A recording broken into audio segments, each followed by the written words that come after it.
Oke anak-anak, sekarang kita akan ujian matematika.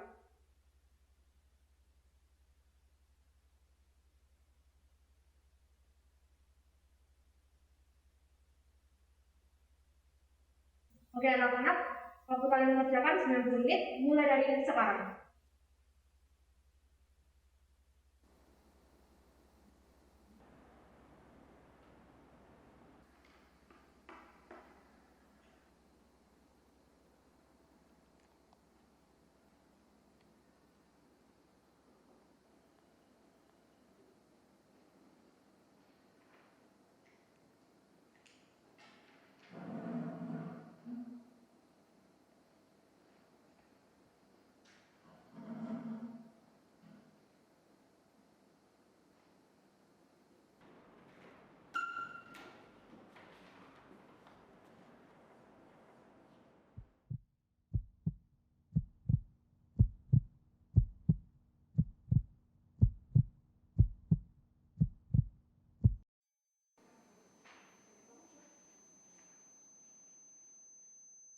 Kamu tuh gimana sih jadi orang tua nggak becus? Lah kamu ngaca dong, kamu kerja aja nggak bener.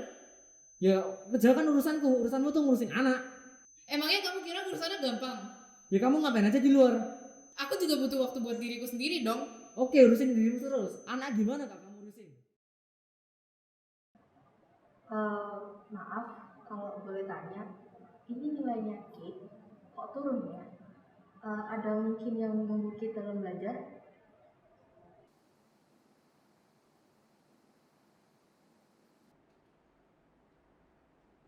Kok nilai kamu bisa turun? Kamu mau bikin malu keluarga? Sengaja kamu ya bikin malu kita.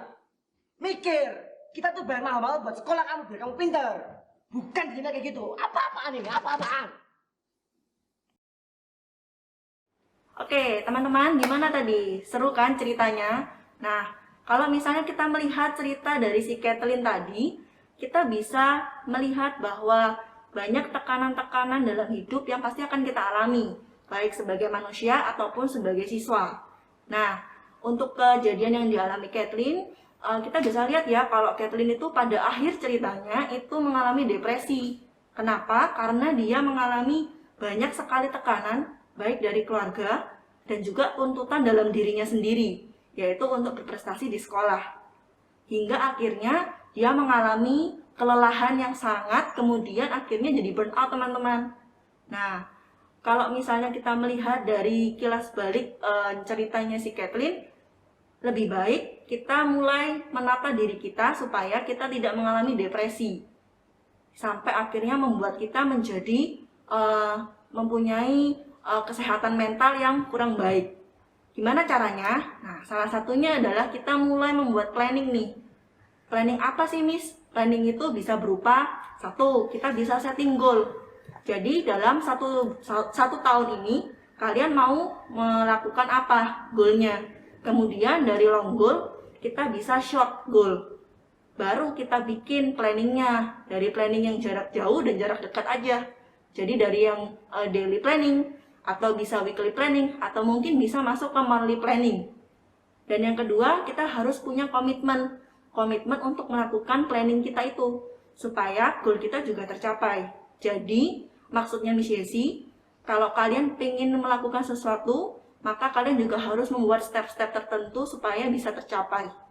Nah, hubungannya apa sih Miss dengan depresi? Hubungannya adalah, depresi itu adalah suatu kondisi di mana kita itu mempunyai harapan yang tinggi, tapi tidak tercapai, ditambah dengan banyaknya tekanan yang masuk.